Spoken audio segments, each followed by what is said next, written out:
नमस्कार विद्यार्थियों। राजकीय महाविद्यालय राजगढ़ चूरू द्वारा संचालित ऑनलाइन क्लासेस में आपका स्वागत है। पिछली कक्षा में हमने विद्यापति कवि जी के जीवन परिचय और उनके दो पदों का अध्ययन किया। आज भी हम उन्हीं के एक पद का अध्ययन करने जा रहे हैं, पद संख्या 4। देखिए,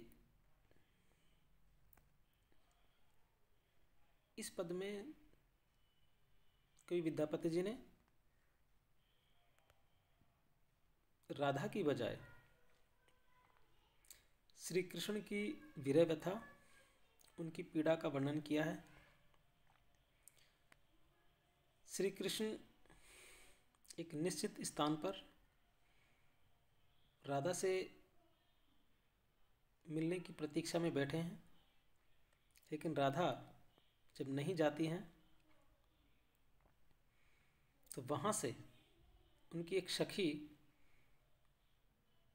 श्री कृष्ण की विरह व्यथा देख के आती हैं और वो सखी राधा से निवेदन करती है, राधा से कहते हैं कि हे राधा, मेरा मानना है कि आपको श्री कृष्ण से मिलने के लिए जाना चाहिए, क्योंकि वे आपके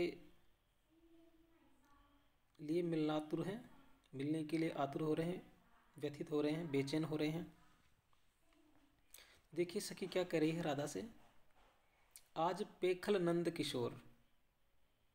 पेखल का मतलब है देखा, नंद किशोर, नंद के किशोर श्री कृष्ण को सखी कह रही कि हे राधा, मैंने आज पेखल नंद किशोर की मैंने आज नंद किशोर श्री कृष्ण को पेखल अर्थात देखा है।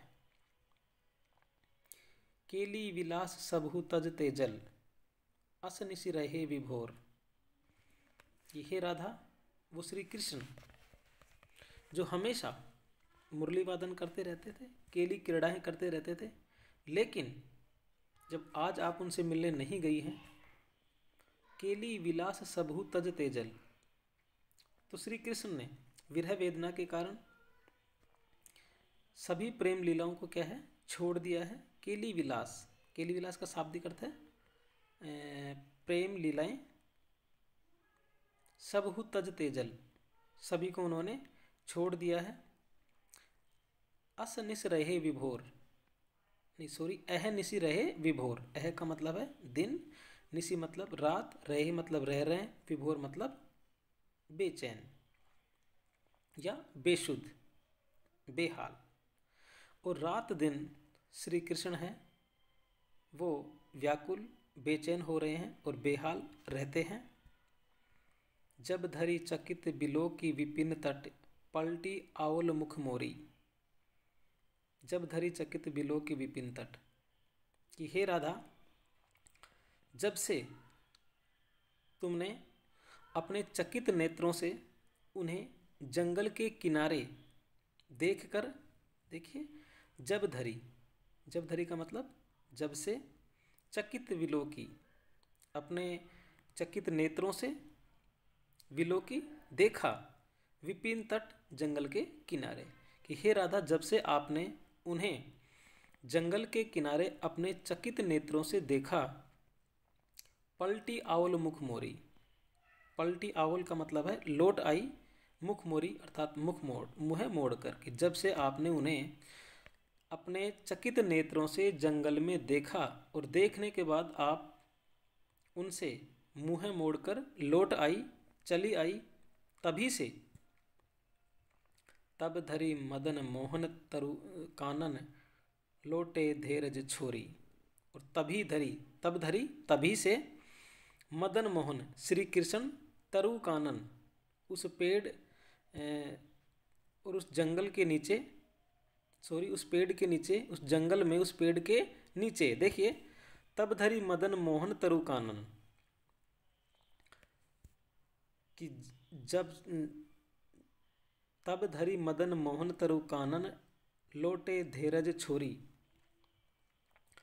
कि जब से श्री कृष्ण जंगल में धैर्य त्याग कर अर्थात अधीर होकर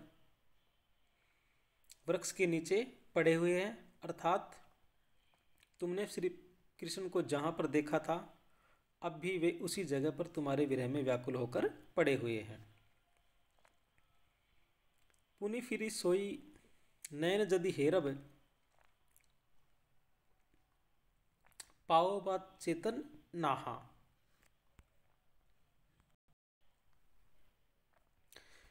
पुनि फिरी सोई नैन जदि हेरब, पाओ बा चेतन नाहा। राधा से वो सखी कह रही है कि हे सखी, यदि पुनि फिरी दोबारा से, फिर से, सोई उन्हीं, नैन जदि हेरब कि यदि आपने उन्हीं अपनी मद भरी आंखों से, यदि आपने उन्हें देखा, या आप उन्हें एक बार फिर से जाकर अपनी मद भरी आंखों से उन्हें देख लो, पाओ बा चेतन ना है, तो वो फिर से चेतना को प्राप्त करेंगे, या वो फिर से चेतन हो सकते हैं। क्योंकि भुजंगिणी दंसी पुनि दंसी, भुजंगिणी दंसी पुनि यदि दंसौ तभी समय विष दाहै। क्योंकि भुजंगिणी अर्थात सर्पिणी, दंसी मतलब डस लेती है, पुनः यदि यदि दंसौ दोबारा से डस लेती है, कि अगर सर्पिणी एक बार डसने के बाद फिर से यदि डस लेती है, तभी समय विष दाहै, तभी तभी समय शांत हो जाता है, विष दाहै विष का प्रकोप। कि सर्पिणी यदि एक बार डसने के बाद फिर से डस लेती है तो इसका विष का प्रकोप शांत हो जाता है। कहने का भाव यह है कि हे राधा, आपने जंगल में अपनी मद भरी आंखों से उन्हें देखा, तब से वो बेहाल हैं, उन्होंने अपना धैर्य खोकर वे जंगल में वृक्ष के नीचे बैठे हैं। यदि एक बार फिर से आप जाकर उन्हीं आँखों से उन्हें देख लेंगी तो वे उसी प्रकार चेतन हो जाएंगे जिस तरह से एक सर्पिणी के डसने के बाद दोबारा से अगर वो सर्पिणी डस लेती है तो उसका विष है वो शांत हो जाता है। तो हे राधा, आपको भी जाकर उनसे एक बार मिलना चाहिए। अब शुभ खन धनी मणि में, भूषण भूषित तनु अनुपाम। अब शुभ खन धनी मणि में। राधा से वो सखी कहती है कि हे सुंदरी,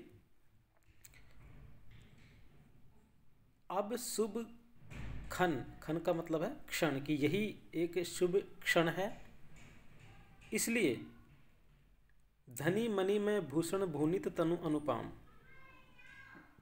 कि हे राधा, तुम अपने अनुपम अर्थात अत्यधिक सुंदर शरीर को मणि में आभूषणों से सुसज्जित करो और प्राण प्रिय श्री कृष्ण के पास जाकर उनके हृदय में बस जाओ। अब शुभ खन, कि अब यही शुभ घड़ी है।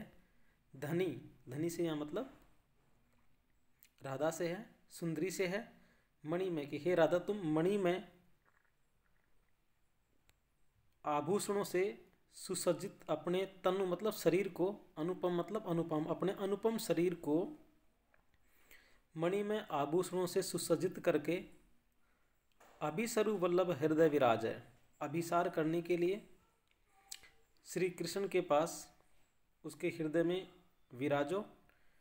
जनी मणि कांचन धाम, और उनके हृदय में आप उसी प्रकार विराजो जिस तरह से जनी मणि कांचन दाम, जैसे सोने की डोरी में पिरोए मणियों की माला, जैसे सोने की डोरी में पिरोई मणियों की माला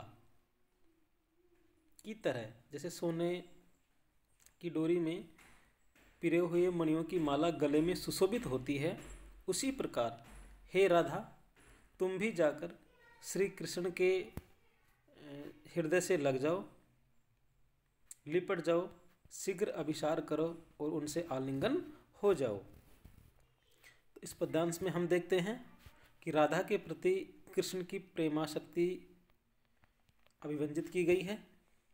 साथ ही राधा के लिए सर्पिणी उपमान बताना थोड़ा सा असंगत लग रहा है। नायिका के कारण श्री कृष्ण व्याकुल पड़े हुए हैं और वह नायिका ही उन्हें होश में ला सकती है, उसका विचार करना जरूरी है।